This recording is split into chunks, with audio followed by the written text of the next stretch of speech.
رونالدو يصل إلى الهدف رقم 38 وبالتالي يتساوى مع سانشيز بعدد الأهداف المسجلة في موسم واحد. كريستيانو رونالدو أعتقد الأخيرة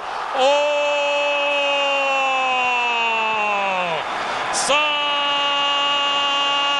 الهدف رقم 38. كريستيانو رونالدو يصطاد مرمى دييغو لوبيز للمرة الثانية وبالتالي يصل إلى الهدف رقم 38.